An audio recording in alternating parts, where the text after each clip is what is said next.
आदित्य ने कबीर को ले जाकर रूम में लॉक कर दिया था, जहाँ पर वह दरवाजे को वापस से खटखटाने लगा था। लेकिन आदित्य ने उस पर बिल्कुल भी कोई ध्यान नहीं दिया था और वह दरवाजे को बंद करके वहां से चला गया। वहीं बीना जी जब उसे दरवाजे को खटखटाते देखा तो उन्होंने अपना सिर पीट लिया, लेकिन उन्होंने भी दरवाजा नहीं खोला और वहां से चली गई। वही रूम के अंदर कबीर काफी देर से दरवाजा खटखटाया जा रहा था। काफी देर बाद भी जब दरवाजा नहीं खुला तो कबीर गुस्से के साथ जाकर अपने सर को पकड़कर बेड पर बैठ गया। उसे काफी ज्यादा गुस्सा आ रहा था कि पता नहीं उसकी फैमिली ने उसे ऐसे कैद करके क्यों रखा हुआ है। वह मौज करना चाहता था, इंजॉय करना चाहता था, लेकिन नहीं, उसकी फैमिली को ऐसा मंजूर ही नहीं था, जिससे उसका चेहरा रोने जैसा हो गया था। उसने काफी उदासी के साथ कहा, इस बार मैं सच में कुछ भी नहीं करूंगा मॉम, निकालो प्लीज। वह इस बार सच बोल रहा था कि वह कुछ नहीं करेगा, लेकिन वह हर बार ही यही बोलता था, जो कि वह हमेशा से गलतियां करते आया था, जिस वजह से कोई भी उस पर बिलीव नहीं कर सकता था। वह हाथ पर हाथ रखकर बैठा ही था कि तभी उसे अपने फोन की रिंगटोन सुनाई देने लगी, जिस वजह से वह चौंक गया और उसने चौंकते हुए इधर उधर देखा तो उसे अपना फोन कहीं भी दिखाई नहीं दिया। जैसे वह इधर उधर कमरे में अपने फ़ोन को ढूंढने लगा तो थोड़ी बेड के नीचे जाकर उसने अपना फ़ोन नीचे दिखाई दिया। तो उसने बड़ी मशक्क़त से उसे बाहर निकाला और जब तक उसने अपने फ़ोन को अपने हाथ में पकड़ा तब तक कॉल कट हो चुका था, जिस वजह से उसने अपने फ़ोन को वापस से अनलॉक किया और फिर जिस नंबर से कॉल आया हुआ था उसने वापस से उसी नंबर पर कॉल किया। तो दो रिंग जाते ही कॉल को रिसीव करते ही उधर से कान को चीर देने वाली आवाज़ सुनाई दी, ओए कमीने, कहाँ पर है तू, जिंदा भी है या फिर मर गया। वहीं जब कबीर ने इस कान को चीर देने वाली आवाज को सुना, वैसे ही उसने जल्दी से फोन को अपने कान से दोन कर दिया और फिर जब उधर से आवाज थोड़ी कम हुई तो उसने वापस से अपने फोन को कान पर लगाते हुए गुस्से से कहा, नहीं अभी जिंदा हूँ, लेकिन तुम्हारी आवाज को सुनकर जरूर कान फट जाते मेरे। उसने जैसे ही ये कहा तभी उधर से उस लड़के की बजाय दूसरे किसी लड़के की अननोन आवाज आई, ओए हरामखोर, कहाँ है तू, पैसे कब वापस करने वाला है, अगर तूने आज ही आज मेरे पैसे वापस नहीं किए ना तो तेरी इसी सारी काली करतूतें तेरे भाई को और सभी तेरे घर वालों को बता देंगे। फिर सोच तेरा क्या हाल होगा। इसीलिए मेरे पैसे जल्दी से जल्दी शराफत के साथ वापस कर दे। वहीं जब कबीर ने इस आवाज को सुना वैसे ही वह एकदम से डर गया। उसने अपनी फोन को कान से हटाकर एक बार नंबर को कंफर्म किया तो उसके दोस्त का ही कॉल था। वह कोई और था, जिससे वह समझ गया कि जरूर किसी ने उसके दोस्त के जरिए उसे बात करने का ट्राई किया होगा। कबीर को समझ नहीं आ रहा था कि वह आखिर क्या करे। उसने जब सुना कि वह सब कुछ उसके भाई और फैमिली को बता देगा तो वह एकदम से डर गया था, क्योंकि वह जानता था अगर उसकी फैमिली को उसके इन कामों के बारे में पता चला तो वह उसकी जान ले लेंगे। और उससे ने अभी भी तो अपनी माँ को वादा किया था, और जब उन्हें यह पता चलेगा तो क्या होगा, जिससे उसके माथे पर बीचों के बीच उसकी टेंशन को साफ देखा जा सकता था। लेकिन वहीं उधर से वापस से आवाज आई, तुझे सुनाई भी दे रहा है कि मैं बोल रहा हूँ, जिस पर कबीर ने जल्दी से हड़बड़ाते हुए कहा, देखो सुनो, मुझे बस थोड़ा सा टाइम और दीजिए, बस थोड़ा सा टाइम, मैं आपके सारे पैसे वापस कर दूंगा और कोई भी नहीं रखूंगा। लेकिन अभी मेरे पास एक भी पैसे नहीं है और मेरी फैमिली ने मुझे मेरे सभी कार्ड्स को ब्लॉक कर रखा है, इसीलिए मैं तुम्हारे कोई भी पैसे नहीं दे सकता। बस मुझे 2-3 दिन का टाइम दे दो, मैं तुम्हारे सभी पैसे सच में वापस कर दूंगा। जिस पर उधर से उसी लड़के की वापस से कड़क और गुस्से से भरी हुई आवाज आई, कोई 2-3 दिन नहीं, चुपचाप से मुझे आज के आज मेरे सारे के सारे पैसे वापस कर। अगर तूने मेरे सभी पैसों को वापस नहीं किया तो तेरे इस दोस्त की खोपड़ी उड़ाने में बिल्कुल भी वक्त नहीं लगाऊंगा। तेरे पास सिर्फ और सिर्फ आज रात का समय है, पैसों को लेकर आ और मुझे दे, नहीं तो तेरे इस दोस्त को भी नहीं छोड़ूंगा और तेरी फैमिली को सब कुछ बता दूंगा। उनसे पैसे तो मैं ले ही लूँगा, फिर सोच कि तेरा क्या होगा। तो याद रखना कि रात तक का टाइम है। और ये वार्निंग देते हुए उधर से कॉल को डिस्कनेक्ट कर दिया। वहीं कबीर कुछ बोलता उससे पहले ही उसने देखा कि कॉल डिस्कनेक्ट हो चुका है, और जब उसने वापस से कॉल को लगाने की कोशिश की तो फ़ोन ऑफ हो रहा आ रहा था। यह देखकर कबीर एकदम से टेंशन में आ गया कि वह अब क्या करे, कहाँ से पैसे लाए और क्या करे। उसे खुद पर भी गुस्सा आ रहा था, आज वह अपनी ही बेवकूफ़ी की वजह से काफ़ी अच्छा खासा फंस गया था। उसके दोस्त भी की भी जान मुसीबत में थी और वह दरवाजे की तरफ देखने लगा। लेकिन उसके घर वाले भी तो आज थोड़ी ना दरवाजा खोलने वाले थे, जिससे वह टेंशन से रूम से इधर उधर देखने लगा। वहीं बाहर सभी एक साथ हॉल में आ गए थे। थोड़ी देर बाद नैन्सी भी तैयार होकर नीचे आ गई थी, तो उसने वही ड्रेस को पहन रखा था जिसमें वह किसी परी से कम नहीं लग रही थी। उसने झुककर आदित्य की दादी सीमा जी और दादा ओमकार जी, पिता कुणाल जी के पैर छुए, जिस पर उन्होंने आशीर्वाद दिया। वहीं आदित्य अपने फोन में लगा हुआ था, उसने एक बार भी नैन्सी को नहीं देखा था। वहीं नैन्सी ने अपनी तिरछी निगाहों से जैसे तैसे करके उसे देख ही लिया था। वहीं दादी जी ने नैन्सी को अपने पास बैठाकर कहा, सच में कितनी प्यारी बच्ची है, नजर न लग जाए। और ये कहते हो उन्होंने अपनी काजल को उसके कान के पीछे लगा दिया। जैसे नैन्सी ने कुछ समझ नहीं आया कि आखिर ये क्यों किया। अब बेचारी माफी क्यों थी, उसने तो ये सब कुछ कभी देखा ही नहीं था, जिससे उसे ये अजीब लगा। वहीं दादी सीमा जी ने अपने पास रखे हुए एक गिफ्ट बॉक्स को उठाया जो काफ़ी समय से अपने पास रखी हुई थी। फिर उन्होंने उसे खोलते हुए कहा, जब नई बहू घर में आती है तो उन्हें उसे गिफ्ट दिया जाता है और मैंने ये तुम्हारे लिए लिया है। फिर उन्होंने जैसे उसे अनबॉक्स किया तो उसमें काफ़ी खूबसूरत कंगन थे। उन्होंने नैन्सी को हाथों में पहनाते हुए कहा, बेटा ये मेरे पुश्तैनी कंगन है जो कि हमारी फैमिली के हैं। अब तुम इस घर की बहू हो तो अब इस घर पर तुम्हारा पूरा हक है। पहले ये तुम्हारी सास बीना जी पर थे, अब तुम्हें इसने बहनोगी। इन्हें बहुत संभाल कर रखना। जिस पर नैन्सी ने अजीब नज़रों से उन कंगन को देखा। वह काफ़ी भारी थे और सोने के थे। उसे सोने की चीज़ें काफ़ी ज़्यादा पसंद नहीं थी और वह इतने भारी थे कि उसने जब अपना हाथ उठाया तो उससे उठाए भी नहीं जा रहे थे। जिससे उसने मन में कहा, ये मुझे संभालने के लिए क्यों दिए हैं, मुझसे अभी तो मैं नहीं संभाली जा रही हूँ, इसे कैसे संभालूंगी। सच में ये शादी कैसे है, मैं कैसे संभालूंगी। अगर भगवान भगवान को मुझे भेजना था तो अच्छे से भेजते, लेकिन उन्होंने तो इस शादी के बंधन में बांध कर भेजा है। उसके माथे पर परेशानी की लकीरें थी जिससे उससे रहा नहीं गया और उसने बोल ही दिया, लेकिन दादी मैं नहीं संभाल पाऊंगी इन्हें। उसने जैसे ही ये बोला न चाहते हुए भी आदित्य जो कि उसे नहीं देख रहा था उसकी नज़र नैन्सी पर चली गई। उसे इतना पता था कि लड़कियों को पैसों सोने की चीज़ों से बहुत प्यार होता है, लेकिन ये किस टाइप की लड़की थी।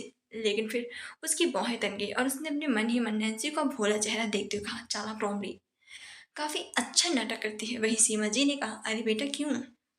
इस पर नैन्सी ने काफ़ी मासूमियत के साथ कहा, ये बहुत ज़्यादा भारी है, मैं खुद को संभालूंगी या फिर इन्हें कहीं खो गए तो। जिस पर बीना जी और सब उन उसकी इतनी प्यारी बातें सुनकर मुस्कुराने लगे। जिस पर नैन्सी ने उन्हें अपने चेहरे पर परेशानी के साथ देखा, क्योंकि वह तो सच बोल रही थी। वहीं उसकी ऐसी बातों को सुनकर आदित्य को कोई दुख ही दिखाई नहीं दे रहा था। क्या होगा आगे, क्या कभी इस मुसीबत से बाहर निकल पाएगा या उसकी फैमिली को पता चल जाएगा आखिर क्या किया है उसने, और कैसे संभालेगी नैन्सी अपनी इस शादी को। नैन्सी की बात पर वीना जी ने प्यार से कहा, अरे बेटा ऐसा कुछ नहीं है, अगर तुम्हें ये ज़्यादा भारी लग रहे हैं तो तुम अभी इन्हें उतार सकते हो। इतना भी यह इम्पोर्टेंट नहीं है कि तुम्हें ये पहनना ही है, लेकिन अपने पास संभाल कर रखना क्योंकि हमारी घर की अमानत है। जिस पर नैन्सी ने ये सुनते ही उसे जल्दी से निकाल दिया और वापस से दादाजी के हाथों में रखते हुए कहा, फिर दादाजी मुझे देने की कोई ज़रूरत नहीं है, आप इस घर की बड़ी हैं और ये आप ही रखिए, मैं नहीं संभाल सकूंगी। उसकी बात सुनकर सभी लोग मुस्कुरा उठे थे। वहीं यह देखकर आदित्य ने मुंह बनाकर उसे देखा। वहीं सीमा जी ने उसके बालों पर हाथ फेरते हुए कहा, बीना बिल्कुल तुम्हारी तरह ही है ये, जैसा तुमने किया था वही इसने। जिस पर बीना जी ने मुस्कुराकर गर्व से कहा, हाँ माँ आखिर तो हमारी ही बेटी है ना। जिस पर सब मुस्कुराने लगे। तभी वहां पर एक मेड आई और उसने रिस्पेक्ट के साथ कहा, मैडम खाना तैयार है। उसके यह बोलते ही बीना जी ने जल्दी से सोफे से खड़े होते ही कहा, चलो बेटा आओ खाना खाओ, भूख लग रही होगी ना तुम्हें।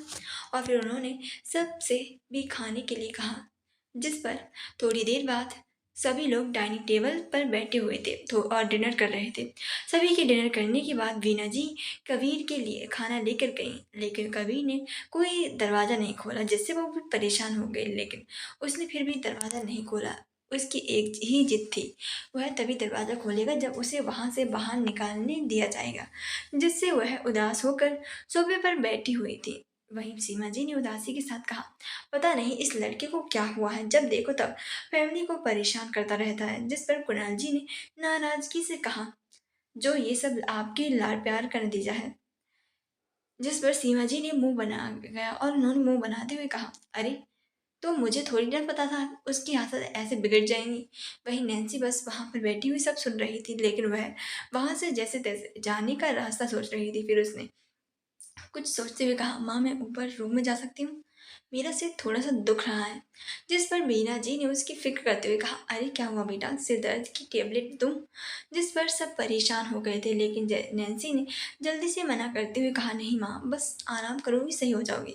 जिस पर बीना जी ने कहा, हाँ जाओ आराम कर लो, अगर किसी भी चीज़ की ज़रूरत हो तो मुझे बता देना। जिस पर नैन्सी जल्दी से अपना सिर हिलाते हुए वहाँ से चली गई। वहीं आदित्य उसे जाते हुए देख रहा था और फिर वह भी थोड़ी देर बाद वहाँ से चला गया। वहीं नैन्सी जल्दी से रूम में पहुंची और फिर सोफे की तरफ बढ़ी और वह जल्दी से उस डायरी को निकालने ही वाली थी कि तभी अचानक से उसके कमर को किसी ने पकड़ा। नैन्सी एकदम से चौंक गई और उसने चौंकते हुए अपना सिर ऊपर की करके देखा तो आदित्य था, जो सरसरी निगाहों से उसे ही घूर रहा था। उसे देखते ही नैन्सी ने गुस्से के साथ कहा, हद है तुम, ये क्या हरकत है। उसके यह कहने पर आदित्य ने उसी अंदाज में कहा, ये तो तुम मुझे बताओ, नीचे कुछ ज्यादा ही अच्छी बहू नहीं बन रही थी। बता दूं, मेरी फैमिली का फायदा उठाने के बारे में सोचना भी मत। उसके यह बोलने पर नैन्सी की आंखें छोटी हो गई और उसने अपने गुस्से को कंट्रोल करते हुए कहा, सीरियसली तुम पागल तो नहीं हो ना। मैं क्यों दिखावा करने लगी, तुम्हारे ऊपर का खाली है क्या।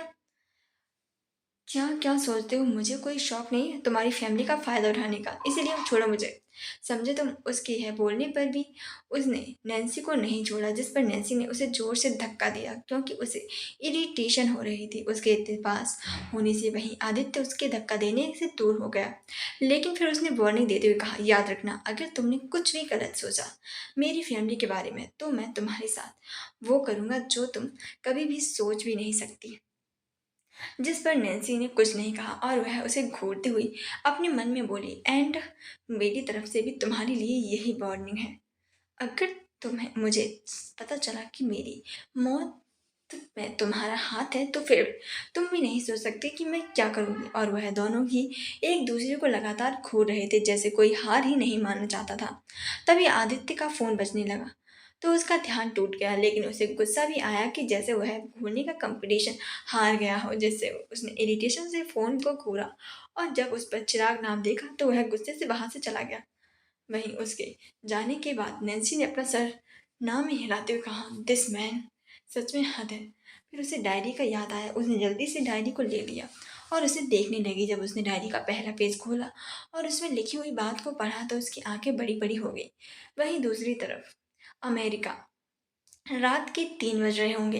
कैलिफोर्निया के किसी घने जंगलों में, जहाँ पर एक खुफिया बेसमेंट बना हुआ था, वहाँ पर एक प्राइवेट जेट लैंड हुआ और उसके लैंड होने के बाद उसमें से ऋषभ अपने कुछ लोगों के साथ बाहर निकला हुआ है। लोग जहाँ उतरे थे वहाँ पर अपने अपने चेहरों को कवर किए हुए काफ़ी लोग खड़े हुए थे, जो कि बॉडीगार्ड ही थे। वह लोग उन सभी को चीर की निगाह से देख रहे थे। वहीं ऋषभ ने उन सब पर कोई ध्यान नहीं दिया और वह वहां से सीधे अपने चेहरे पर बिना एक्सप्रेशन के अंदर चला गया। जहां पर दरवाजे पर पहुंचकर उसकी चेकिंग चेकिंग हुई। फिर वह वहां से और अंदर चले गए। साथ ही उनके आगे पीछे वहां के अजीबो गरीब फेस वाले आदमी चल रहे थे, जो कि देखने भर से ही काफी ज्यादा खतरनाक लग रहे थे। थोड़ी देर बाद वह लोग एक जगह पहुंचे तो वहां पर एक आदमी बड़ी सी सिंहासन की तरह बनी हुई चेयर पर बैठा हुआ था। उसका चेहरा पूरी सख्त था। जब उसने ऋषभ को देखा तो उसने काफी खतरनाक और गुस्से भरी आवाज में कहा, वो लड़का मिल गया या नहीं, इस बार भी ये मत बोलना कि नहीं मिला। उसके यह बोलने पर ऋषभ ने अपना सिर झुकाकर कहा, बट सॉरी बॉस, नहीं मिला अभी तक वह लड़का। उसकी कही हुई बात को सुनकर उस आदमी का चेहरा गुस्से से लाल हो गया। उसने गुस्से से कहा, तुम लोग आगे कर क्या रहे हो, पहले उस लड़की को मारने में तुम्हें इतना टाइम लग गया, तुम लोगों को ऊपर से वो लड़की इस अंगूठी को भी अपने साथ लेकर गई और अब तुम उस लड़की को भी नहीं ढूंढ पा रहे हो। तुम लोग क्या मेरे गुस्से से मरना चाहते हो क्या। जिस पर ऋषभ ने अपना सिर उसी तरफ झुकाए हुए बिना भाव के कहा, इस बार हम उसे जरूर ढूंढ लेंगे सर। जिस पर उस आदमी ने गुस्से के साथ कहा, अगर इस बार नहीं ढूंढा तो यहाँ पर अपना मुंह दिखाने मत आना, वहीं पर सुसाइड कर लेना, और अगर यहाँ पर आए तो बहुत बुरी मौत मिलेगी तुम सभी को। उसकी बात सुनकर ऋषभ के चेहरे पर एक्सप्रेशन बिल्कुल भी चेंज नहीं हुआ और वह वैसे ही कोल्ड हार्ट ही रहा, लेकिन उसके पीछे खड़े सभी लोगों के पसीने छूट गए थे। सभी एक दूसरे को डरते हुए देख रहे थे। वहीं ऋषभ ने एक बार फिर से अपना सर रिस्पेक्ट से झुकाया और फिर वहां से जाने लगा। वहीं उसके पीछे जाते हुए एक आदमी ने कहा, यार ये जगह किसी नर्क से कम नहीं है। उसने जैसे ही कहा, उसके सामने वाला जो उसे कुछ भी बोलने से मना करने का इशारा कर रहा था, उसने अपनी आंखें बंद कर ली। वहीं उस आदमी की अपनी आवाज वापस से सुनाई दी, जो कि काफी धीमी थी लेकिन सभी को क्लियर सुनाई दी थी। यह सुनते ही सभी लोग रुक गए। वहीं ऋषभ ने भी रुककर उसकी तरफ देखकर एक कोल्ड लुक दिया, जिस पर उसकी हालत खराब होने लगी और वह अपने हाथ जोड़ने लगा कि तभी पीछे से वह जो अजीबो गरीब वाली शक्ल वाले लोग चल रहे थे, वह उसे पकड़कर वहां से ले जाने लगे। जिस पर वह आदमी जोर जोर से माफी मांगने लगा, लेकिन वहां गलती करने वालों को कोई भी माफ़ी नहीं थी। वहीं जिस आदमी के पास वो आदमी खड़ा था, उसके हाथ पैर काँप रहे थे। वह सोच भी नहीं सकता था कि उसके साथ क्या-क्या होगा। ये जगह सच में किसी नर्क से कम नहीं थी। ये जगह ही इस टाइप की डिज़ाइन की गई थी कि अगर कोई भले ही कितनी ही धीरे बोले, लेकिन तेज़ ही सुनाई देगी, जिससे वहाँ कोई लोग कुछ भी बोल नहीं सकता था। जहाँ पर गलती करने वाले के साथ ऐसे-ऐसे टॉर्चर किए जाते थे कि सामने वाला पागल हो जाए, रोए, गिड़गिड़ाए, मौत की भीख भी माँगे, लेकिन उसे मौत भी नसीब नहीं होती थी। वहीं ऋषभ ने अपना सिर ना में हिलाया और फिर वह वहाँ से आगे चलने लगा, जिससे उसके पीछे भी सब अपने काँपते हुए पैरों के साथ चलने लगा। सभी ने जैसे अपनी साँसें रोक ली थीं। वह लोग इतने डर गए थे। थोड़ी देर बाद वह लोग वापस से उसी चौपर में बैठकर वहाँ से चले गए। अब क्या होगा? कौन है ये आदमी? और किसे ढूँढ रहे हैं? और क्या देखा नैन्सी ने डायरी में? रात का वक़्त नैन्सी आदित्य के रूम में काफ़ी ज़्यादा शॉक्ड होकर बैठी हुई थी। तभी उस रूम का दरवाज़ा खुलता है और आदित्य दरवाजे को खोलकर अंदर आता है। उसके चेहरे पर चिढ़ साफ देखी जा सकती थी, क्योंकि आज उसे नैन्सी के साथ ही जो सोना था, जिससे उसे काफ़ी ज़्यादा इरिटेशन हो रही थी। वहीं दरवाजे खुलने की वजह से नैन्सी ने सबसे पहले रिएक्ट किया और उस बुक को जल्दी से छुपा दिया। उसकी तरफ देखने लगी। उसने उस बुक में ना जाने क्या पढ़ा था। वह हैरान और मूर्ति की तरह जम गई थी, लेकिन ऊपर से उतनी ही शांत, लेकिन ना जाने उसके दिमाग में क्या चल रहा था। वहीं आदित्य ने रूम के अंदर आते ही नैन्सी के पास जाकर बड़े ही रूखे अंदाज में ऑर्डर देते हुए कहा, आज रात हम दोनों दोनों को कमरे में एक साथ ही सोना है, इसीलिए तुम सोफे पर जाकर सो जाओ और मैं बेड पर। अंडरस्टैंड?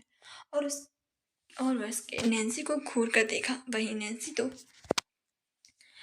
जब से वह अंदर आया था तब से उसे ही लगातार देखे जा रही थी। उसने ना तो हाँ कहा ना ही ना, जिसे देखकर आदित्य की आंखें छोटी हो गई, क्योंकि उसे पक्का पता था कि नैन्सी उसकी बात को सुनकर गुस्सा हो जाएगी और उस पर बरस पड़ेगी, और वह हमेशा ऐसा ही तो करती थी।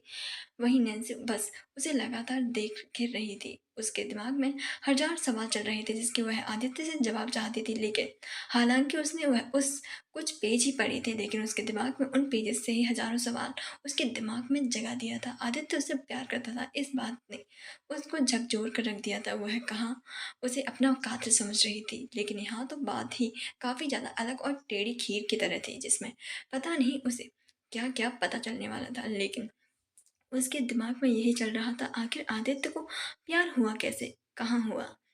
वह तो उसे कभी नहीं मिली थी, और फिर भी वह उसकी मौत वाली जगह पर कैसे पहुंच गया? वहीं उसे इस तरीके से ख्यालों में गुम देखकर आदित्य ने अपनी एक बांह को उचकार कर कहा, क्या हुआ है?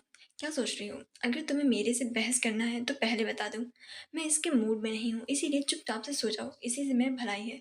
और अगर तुमने मुझसे किसी भी तरीके से बहस की ना, तो इस घर में से सिर्फ तुम आज के लिए ही रहोगी, लेकिन कल से तुम्हें उस घर में ही रहने की इजाज़त नहीं दी जाएगी, और तुम्हें रात रात ही गायब कर दिया जाएगा और कहाँ भेजा जाएगा ये तुम्हें पता भी नहीं चलेगा। वह उसे धमका रहा था, जिससे कि नैन्सी उसे बिल्कुल भी बहस ना करे, लेकिन उसने जो सोचा था नैन्सी का बिहेव उसके काफ़ी ज़्यादा अपोजिट था। नैन्सी बिल्कुल शांत, बल्कि ऐसा लग रहा था जैसे कि वह कहीं और ही खोई हुई है। और जब उसने उसकी बातों को सुना तो वह अपने सेंस में वापस आई और उसकी तरफ देखा। पहले तो नैन्सी नैन्सी जन ने जब उसकी कही हुई बात सभी बातों को से याद किया तो उसने आदित्य को काफ़ी अजीब नज़रों से देखा, जैसे कि वह मन ही मन बोल रही हो, तुम्हारी इतनी हिम्मत भी है कि तुम मुझे छू भी सको। गायब करना तो बहुत दूर की बात है, लेकिन फिर उसने इन ख्यालों को अपने दिमाग से बाहर निकालते हुए बड़ी शांति भरे अंदाज में कहा, मुझे कोई बहस नहीं करनी और ना ही मुझे कोई भी प्रॉब्लम है। मैं कहीं भी सो जाऊंगी। और वह बिना बोले खड़ी हुई और वहां से एक ब्लैंकेट लिया, साथ ही जिसके नीचे डायरी रखी हुई थी, वह पिलो को भी डायरी को छुपाते उठाया और उसे लेकर सोफे की तरफ बढ़ गई। वहीं यह देखकर आदित्य अब हैरानी से नैन्सी को देख रहा था कि ये लड़की आखिर क्या थी। वैसे तो उससे बात बात पर लड़ाई लड़ने लगती थी, और आज वह इतनी शांत बट कैसे है। उसके दिमाग में यही चल रहा था। वहीं नैन्सी सोफे की तरफ गई और उसे देखने लगी। वह कभी भी सोफे पर नहीं सोई थी जब तक वह माफिया में थी, बट उसने ज़्यादा कुछ नहीं सोचा और जल्दी से पिलो को रख कर उस पर लेट गई और ब्लैंकेट को ओढ़कर सो गई। वहीं यह देखकर आदित्य हैरान होकर कभी उसे कभी कभी उसे देखता तो कभी बेड को देख रहा था। उसने मन ही मन कहा, अब इसे क्या हुआ है। वैसे तो लड़ने का कोई मौका नहीं छोड़ती, लेकिन आज इतनी शांति से बात कैसे मान ली, उसे यकीन नहीं हो रहा था। लेकिन फिर उसने ज़्यादा नहीं सोचा और जाकर बेड पर लेट गया और लाइट्स को ऑफ कर दिया और फिर ऊपर से सीलिंग को एकटक घूरने लगा। तभी उसके दिमाग में एक सीन चलने लगा। फ्लैशबैक, रात का समय, मुंबई शहर की सड़कों पर एक लड़की काफ़ी तेज स्पीड से दौड़ती जा रही थी। उसने एक ब्लैक हुडी और ब्लैक कलर की टाइट जीन्स पहन रखी थी, पैरों का शूज, माथे पर कैप और हाथों में एक ब्लैक कलर की स्मार्ट वॉच। वह ऊपर से नीचे तक ब्लैक कलर में थी।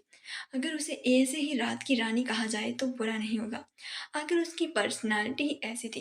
कैप से चेहरा ढका हुआ था, जिससे उसका चेहरा साफ नजर नहीं आ रहा था। वह काफी देर से भाग रही थी, लेकिन इतना भागने के बाद भी उसकी स्पीड बिल्कुल भी कम नहीं हुई थी। वह काफी तेज भाग रही थी।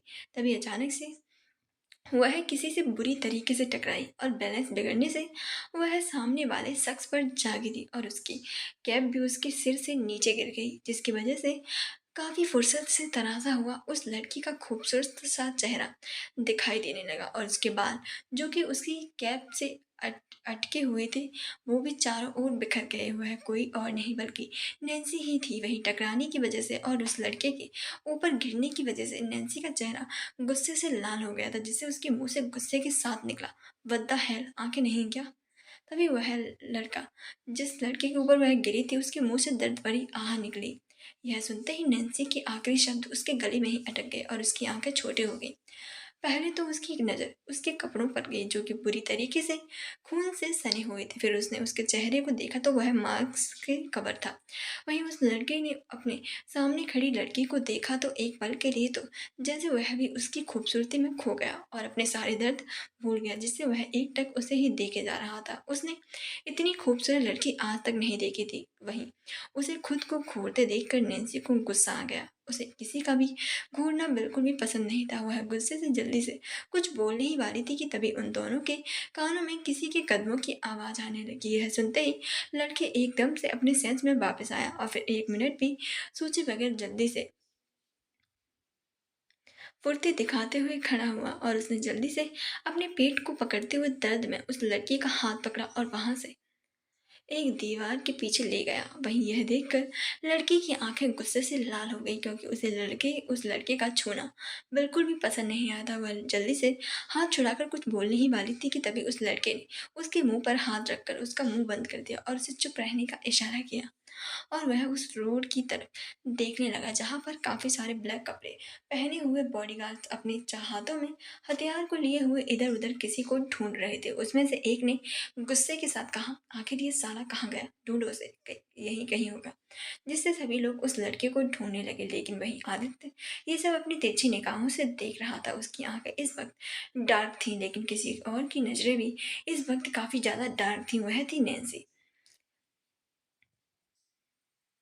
आदित्य का ध्यान उन लड़कों के ऊपर था, जिससे कि उसने नैन्सी पर ध्यान नहीं दिया। वहीं नैन्सी का पारा उसके चेहरे पर हाथ रखने से ही ढाई हो गया था। उसे कोई और छुए, यह उसे बिल्कुल भी बर्दाश्त नहीं था। जैसे उसने कुछ भी नहीं देखा और एक अपने पैर को पूरा 360 डिग्री एंगल पर घुमाते हुए उसके हाथ पर अपने पैर को दे मारा, जिससे आदित्य के मुंह से अचानक से दर्द भरी आह निकली। साथ ही उसका हाथ नैन्सी के मुंह से उसका हाथ भी हट गया। साथ ही आदित्य खुद को थोड़ा सा भी संभाल भी पाता उससे पहले ही नैन्सी ने बिल्कुल भी रहम न दिखाते हुए उसके पेट पर एक जोरदार किक मारी, जिससे आदित्य दर्द से कराहता हुआ सामने वाली दीवार से जा लगा। वहीं जब वहां पर आए हुए लड़कों ने ये आवाज सुनी तो एक ने गुस्से से चिल्लाया, वो कमीना शायद वहां पर है।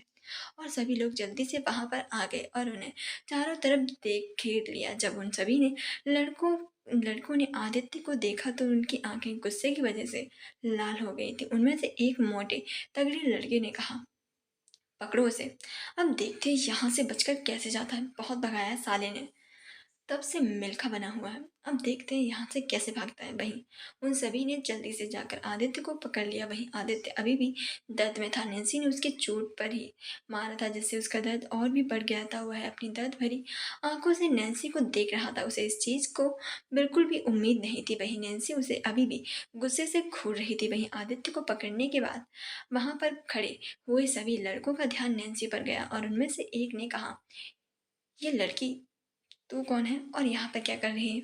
उसकी बात सुनकर नैन्सी ने अपनी तिरछी निगाहों से देखा और उसे फिर वहां से जाने लगी। वहीं यह देखकर उस मोटे आदमी ने वापस से कहा, ओए सुनाई नहीं दिया क्या, गूंगी है क्या? जिस पर नैन्सी अपनी जगह पर रुक गई और उसने उस मोटे की तरफ देखते हुए कहा, तू जिसे ढूंढ रहा था वह मिल गया ना, इसीलिए उस पर ध्यान दे, उसके साथ जो करना है कर, बल्कि उसे जान से मारना है तो मार देना। मैं क्या हूँ, कौन हूँ, ये जानना तुम्हारे लिए जरूरी नहीं है। और उसने आदित्य को गुस्से के साथ देखा और फिर वहां से जाने लगी। एक लड़के ने जल्दी से आकर उसका रास्ता रोक लिया और फिर उस मोटे आदमी ने कहा, क्या हमने तुझे जाने के लिए कहा नहीं ना, इसीलिए तू यहाँ से नहीं जा सकती, क्योंकि जब तूने हम सभी को देख ही लिया है तो अब तुझे भी इस कमीने के साथ मरना होगा। वहीं नैन्सी ने आगे खड़ा लड़का उसे पकड़ने वाला था, वह उसे हाथ लगाता उससे पहले नैन्सी ने उसके हाथ को एक झटके से साथ पकड़ा और उसके दोनों पैरों पर लगातार किक किया, जिससे वह एकदम से घुटनों के बल गिर गया। यह देखकर सभी की आंखें एकदम से बड़ी हो गईं। साथ ही आदित्य, जिसके चेहरे से बेहोशी छा रही थी, उसके ऐसे मुंह देखकर उसकी आंखें भी हैरान हो गई थी। वहीं नैन्सी ने एक नज़र सबको देखा और फिर उस लड़के के सिर पर अपने पैर को उठाकर उसके सिर पर जोरदार किक किया, जिससे वह लड़का जमीन पर ढेर हो गया। वहीं नैन्सी ने अपने हाथों को साफ करते हुए कहा, अपने काम से काम रखो तो बेटर रहेगा, कभी मुझे पकड़ना तुम जैसे चिलकटों की बस की बात नहीं। I hope you all understand. और यह बोलकर वह वहां से जाने लगी। लेकिन उस मोटे आदमी को अचानक से गुस्सा आ गया। उसने गुस्से के साथ सभी से कहा, देख क्या रहे हो, पकड़ो इस लड़के को, ये यहाँ से बचकर नहीं जानी चाहिए। सारी कमीनी, इसकी इतनी हिम्मत कैसे हुई हमारे आदमी पर हाथ उठाने की, जानती नहीं कि हम कौन है, इसीलिए पकड़ो उसे, आज इसका भी इस दुनिया में आखिरी दिन है। वही नैन्सी ने ये सुनकर और उसके मुंह से गाली को सुनकर गहरी सांस ली और अपने मन में बड़बड़ाई, सही कहा है किसी ने, लातों के भूत बातों से तो बिल्कुल नहीं मानते। और वह बोलकर वह मुस्कुराई। नैन्सी ने जब मोटे आदमी के मुंह पर गाली को सुना तो उसकी गहरी सांस ली और अपने मन में बड़बड़ाई, सही कहा है किसी ने, लातों के भूत बातों से नहीं मानते। और यह बोलकर वह उसके चेहरे पर एक डबल स्माइल आ गई। वहीं यह सुनकर उस आदमी ने गुस्से से कहा, इस कमीने को छोड़ना मत, पकड़ो इसे। वहीं जैसे ही उसे पकड़ने के लिए दो लड़के आगे आए, उसने अपने पैर को घुमाकर एक के सिर पर किक किया और दूसरे के पेट पर अपने आप को वापस से घुमाते हुए अपने पैर से वार किया, जिससे वह दोनों ही नीचे जाकर गिरे। क्योंकि नैन्सी के मूव्स काफ़ी डेंजरस होने के साथ साथ काफ़ी स्मूथ और किसी के एग्रीप्रेशर पॉइंट पर कहाँ मारना है ये अच्छे से तरीके से जानती थी।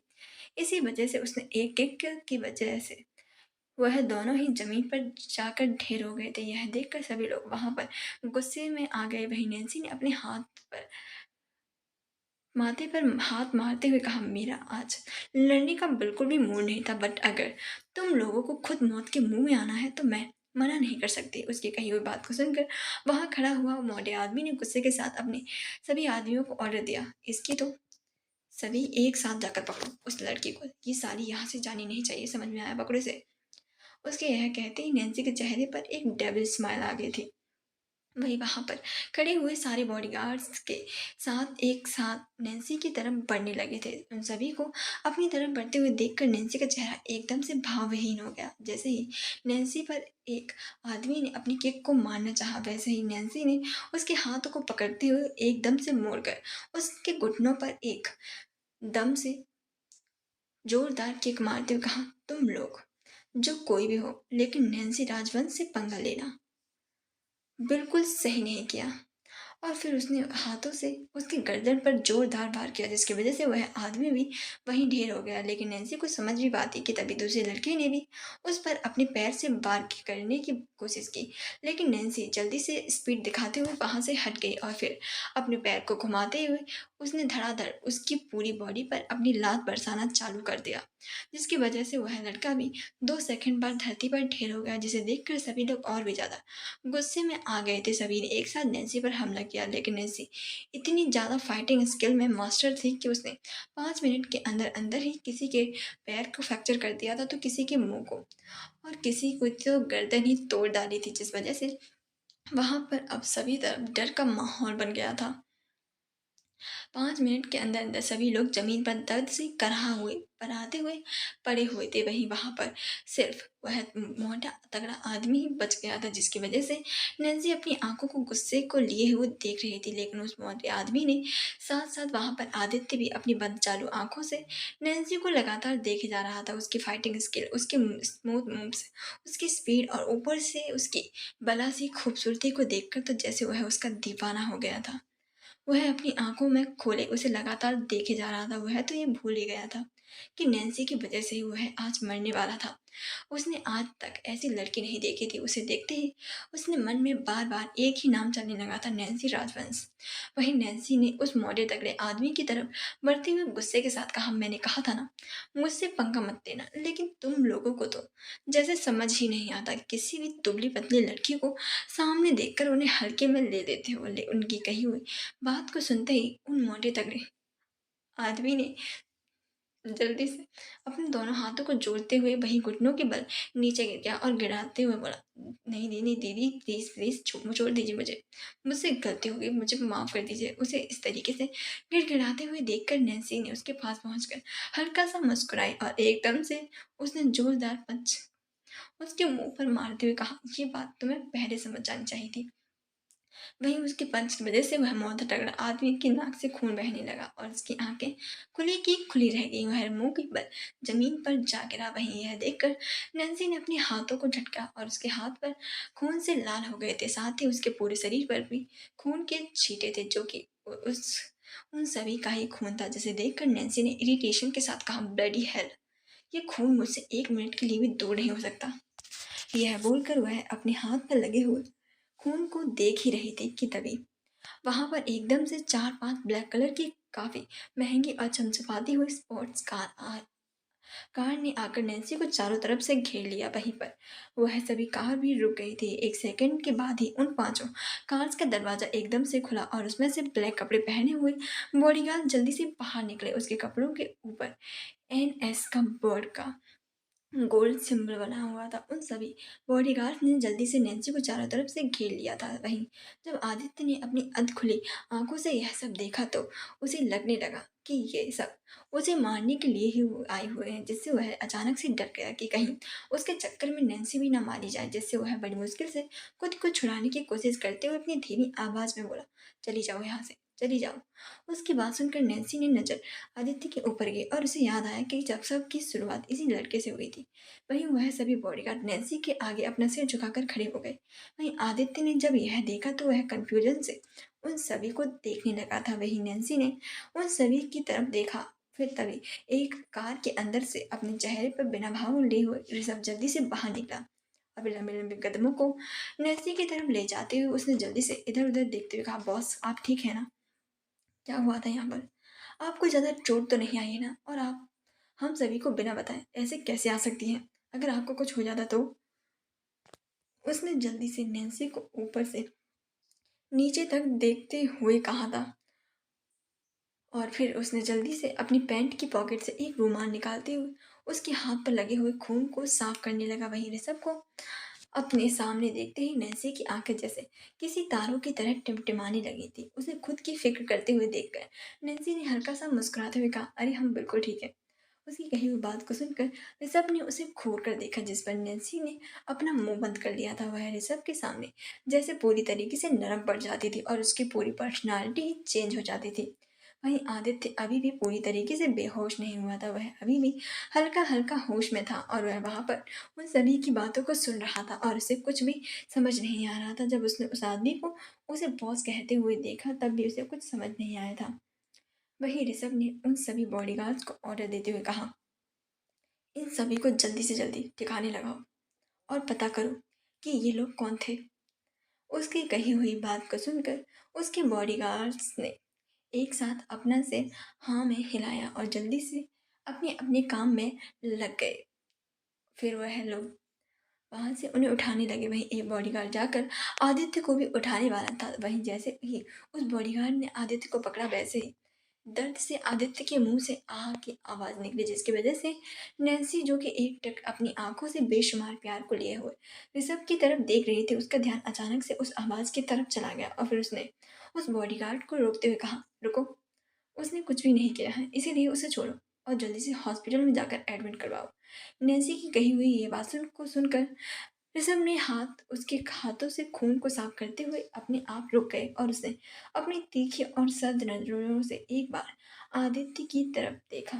वहीं आदित्य की नजरें भी ऋषभ की तरफ चली गई, जिसकी वजह से दोनों की नजरें एक दूसरे से जा टकराई। लेकिन अचानक ही आदित्य को अपना सिर घूमता हुआ महसूस हुआ और उसे उसकी आंखों के आगे अंधेरा छा गया, जिसकी वजह से वह अचानक से बेहोश हो गया था।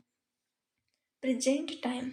आदित्य अभी भी अपनी आंखों को खोले एक टक ऊपर छत को लगातार देखे जा रहा था, लेकिन जैसे ही उसकी आंखों के सामने ऋषभ का चेहरा आया, वैसे ही उसकी आंखें गुस्से की वजह से लाल हो गई।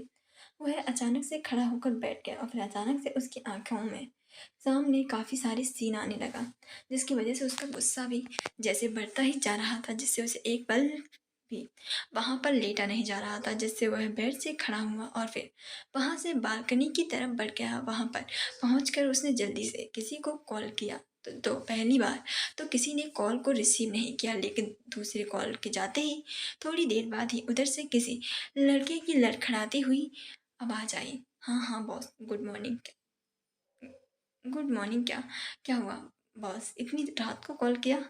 जिस पर आदित्य ने सीरियस होकर कहा, अगर नींद खुल गई हो तो मैंने तुम्हें कोई काम सौंपा था, क्या हुआ है, काम पूरा हुआ या नहीं? जिस पर उधर से लड़के ने जल्दी से डरते हुए कहा, बॉस बस कर रहे थे, बस 2 दिन और दीजिए, 2 दिन बाद सब कुछ सारी इंफॉर्मेशन आपके सामने होगी। जिस पर आदित्य ने थोड़ा गुस्से के साथ कहा, सिर्फ और सिर्फ 2 दिन ही है, अगर इससे एक भी दिन ज़्यादा हुआ ना तो फिर डिसाइड करना तुम्हारे साथ क्या करना है। जिस पर उधर से लड़के ने डरते हुए कहा, नहीं नहीं बॉस, हो जाएगा, आप फिक्र मत करिए हम। और इसके आगे और कुछ बोलता उससे पहले ही आदित्य ने बिना कुछ भी सुने कॉल को डिस्कनेक्ट कर दिया। वो कॉल को डिस्कनेक्ट करते के बाद वह जाकर अपने दोनों हाथों को सीलिंग पर रखकर ऊपर चांद को एकटक देखने लगा और उसके दिमाग में नैन्सी का ही ख्याल चल रहा था। वही कोई और था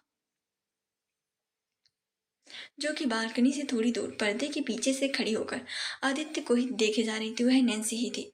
यह सब जानने के बाद वह सो कैसे सकती थी? वह तो बस सोने का नाटक कर रही थी। लेकिन जब उसने आदित्य को रूम से जाते हुए देखा तो वह भी धीरे धीरे से खड़ी होकर आदित्य के पीछे आ गई और उसकी बातों को सुनने लगी। अब उसके दिमाग में यही चल रहा था, आखिर आदित्य किसके बारे में बात कर रहा था, किससे, और वह रात को सोने की वजह यहाँ क्यों खड़ा हुआ था।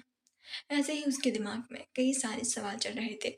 उन सभी सवालों को झुंझलाते हुए नैन्सी ने गुस्से के साथ अपने मन में कहा, हम तो जैसे इन सवालों में और सब में सुलझने की बजाय उलझते ही जा रहे हैं और हमें कुछ भी समझ नहीं आ रहा है, आखिर ये सब क्या हो रहा है।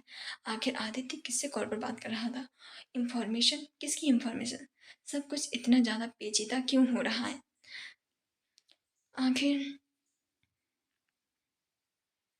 क्या करूं मैं, कैसे इन सारे सवालों का जवाब ढूंढूं, कैसे? उसके चेहरे पर परेशानी की लकीरें साफ देखी जा सकती थी। क्या नैन्सी अपने सवालों को ढूंढ पाएगी? और आदित्य किससे कॉल पर बात कर रहा था? जानने के लिए सुनते रहिए इस द स्टोरी को। Thank you so much.